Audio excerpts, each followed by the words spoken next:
There's it, my bro. Sharlto Copley, my word, yo. Do we praise you at the beginning or at the end? You can praise me sort of, I like it at the beginning and sort of in the middle and at the end as well, just so that I still feel comfortable, so that I feel confident. We are major fans. We've been fans since the Nedbank ad, I think. Oh my God. Yeah, wow, I have not heard that. Wow, I forgot about that ad. Yeah. Actually, we wow.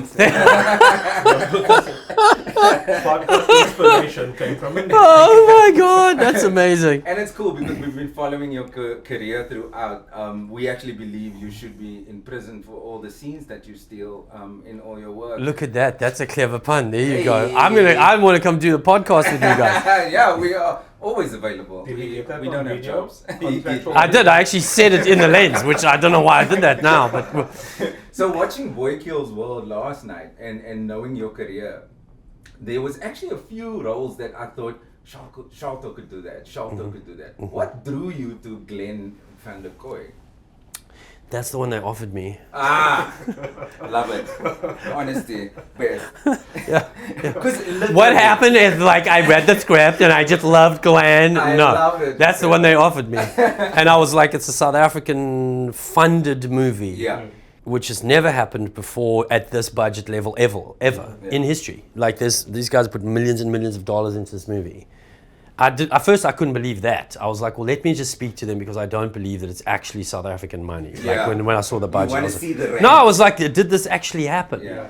Met with Simon Swart on the phone before I met anyone else on a FaceTime. And I was like, okay, these guys are serious. These bras are putting in lots of money. In rands, it's ridiculous. Yeah. I mean, dollar to rand is like fun for international. The other way around, you know what I mean? It's like, yeah, that's like half of Camps Bay right there in the movie, you know? Yeah. Sharlto, I'm fascinated about your behind the scenes work as well. And you often talk about how being a director, being a DP, all of those things have influenced you as an actor. But have you, since like doing all of this acting work, felt the influence go the other way? Do you do those things differently having done so much? You know, it's interesting. I'm working on still trying to get 2 or 3 of my projects. Everything I'm trying to do, I think, is just very different and creative and edgy, you know. And so there's like 3 projects that I'm trying to get made, any one of them. And all of them that I've written and I'll do as a director and act in. And I just did Monkey Man now with my friend Dev Patel. And watching him as a director, he's the first actor-director that I've worked with. And I realized definitely my approach to directing has now changed somewhat with the acting experience that I've had. I think I would trust actors more than I did way back in the day.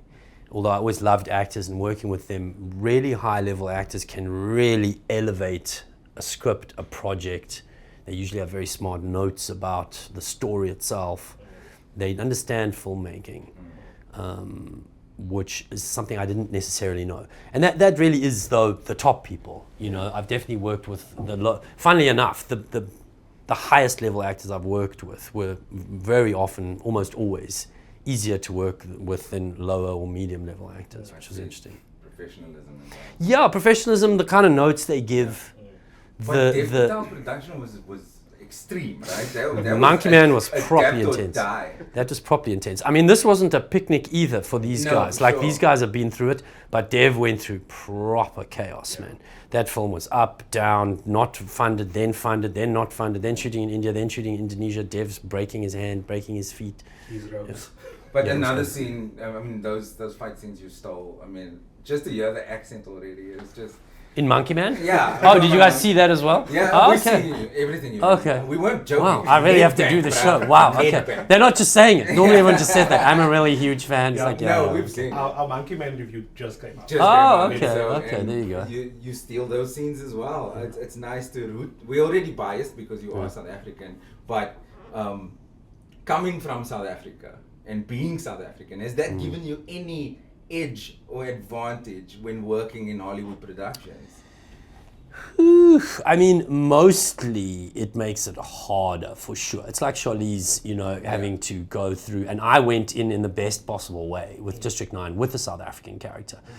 But you can't, you know, you can't go there, play Vickers, and then expect that Hollywood's going to line up to give you roles. It's like I had to go and fight for like that role in the A-Team. I went and, you know, showed that I could do different voices and do Murdoch and whatever, because, and you can't blame them. It's like if I'd played Vickers was a British movie and I was an English guy, it would be way easier for them because it's like it's part of the culture, it's whatever, you know, it's another English guy.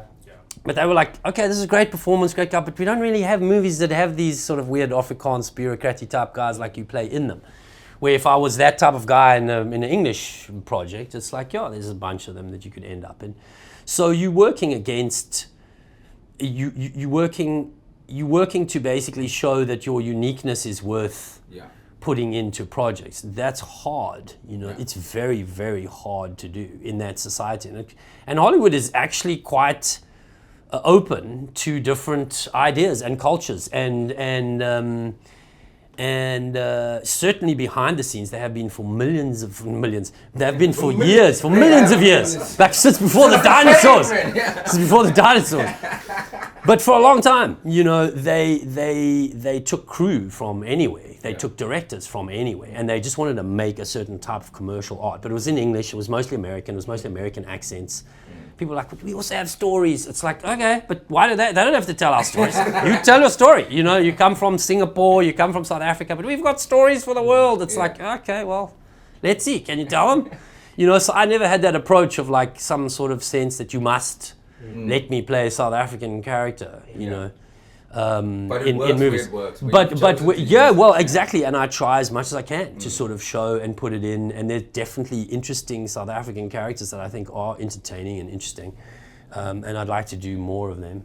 And I think, Sharlto, talking on that point, you've mentioned in previous interviews how people might not resonate with the South African things that you do and they say you're from South Africa. But the more you do that now, the more people actually start understanding South Africans and resonating with South African identity. Yeah, and you don't necessarily need to resonate with it to be entertained by it as well. So it depends. I mean, what you mean by resonate, obviously. But I do think most South African characters can be very entertaining to watch. Oh, yes. They're very interesting people. My aunt, my mother. You know, they're very interesting, stories, right? So to see something you haven't seen before is it definitely gets people's attention, especially nowadays with media as saturated as it is. You know. So bringing it back to Boy Kills World, your scenes are great. Is it true that you did a lot of improv with the back and forth? With with Brett. Yes, with Brett Gelman. Yeah, he was a great improv actor. But you are a great improv as well. So when you find that, it's really nice. Improv is my jam, and I loved it since I improv District 9. And I sort of seem to be the guy that they kind of know, like you can let this guy go a little bit, or they'll tell me up front. Dev in Monkey Man was like, listen, you're going to play this guy, he owns a fight club. You just take the mic and just do your thing, you know. Like that was it. It was just like, just go. We shot so much funny stuff. And unfortunately, most of it, you know, mostly you're just entertaining the cast and crew. Like it was the same with this movie. Like the day we did the shot, me and Brett, like people were just crying, laughing. You know what I mean? We had a huge built-in audience. And it's never as funny. It's never as funny as, they had something about owls, but then I just riffed around it. And then it's never as funny to watch, obviously. Like that scene was actually hysterical in real life. Even in a comedy, I did Curb Your Enthusiasm recently.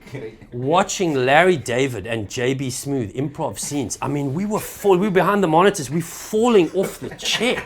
And then you watch it in the edit, you're like, that's really not as funny as it was, because obviously scenes, you got to move in stories, you got to get to the next plot point. But it's so that's one of the fun things when you get to improv, and if you're improving something comedic, I mean, it's just fun to do. You have so much fun making it and laughing while you're filming. Amazing. Well, Sharlto, we've run out of time, unfortunately. Thank you, guys. Well, you better have me on the podcast. No, Bioscope Brasse. I love it. Bioscope. Bioscope. Contact Kenneth, or? Oh my God, no! I have information. I'm gonna help you. Stop! Probably wasn't gonna help us. Definitely sounded like he was gonna help us.